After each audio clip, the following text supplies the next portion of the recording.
Remo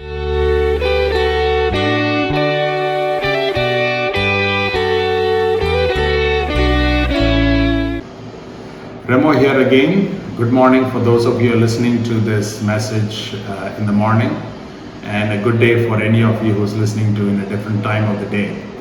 About a month from now, we would have finished a year of these morning devotions.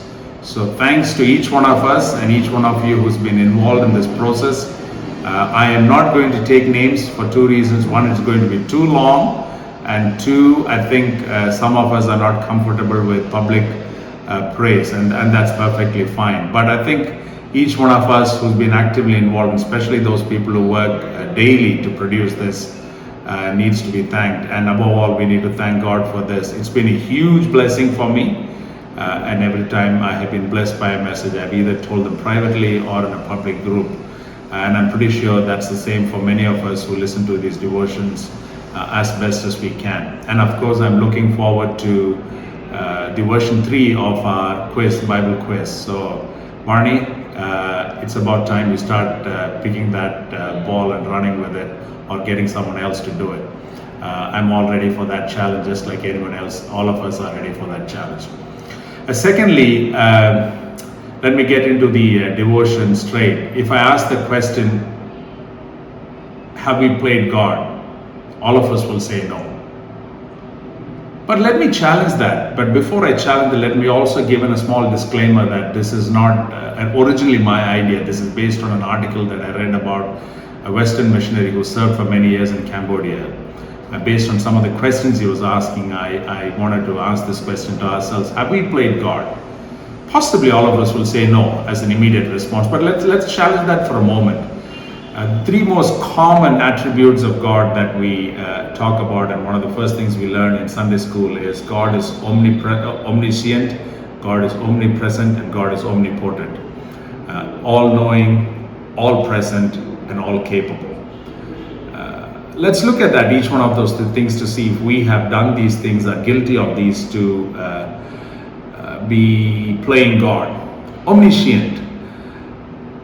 Boy, I'm guilty of this on many times, and a classic example is if we look at any discussion that we have on our WhatsApp groups, or on our Facebook groups, or on our any other social medias that we talk about.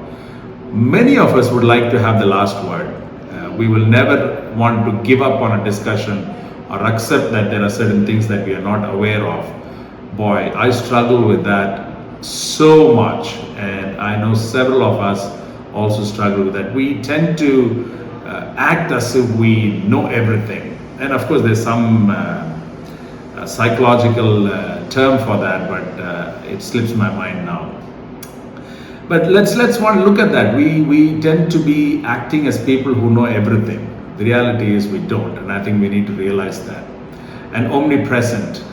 If we look at Luke 9, when the Lord sends out his disciples, he very clearly says, stay in a house only till the time you're welcome there, or only till the time that you're needed there, which very clearly says there's a time for us to leave. There's a time that we will not be able to be present everywhere, or at least as in many places trying to do things, especially in this era of remote work, we can be in multiple remote sites at the same time.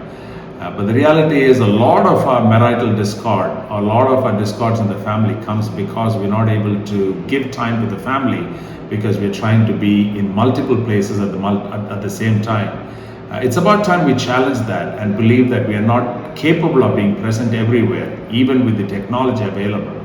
We've got to understand that it's only a capacity of God to do that, not us. Omnipotent. Boy, for those of us who are in ministry, this is a huge pitfall to avoid. We think that we are capable of doing everything. We are the saviors of this place. We have to come and fix the problem here or there. If you look at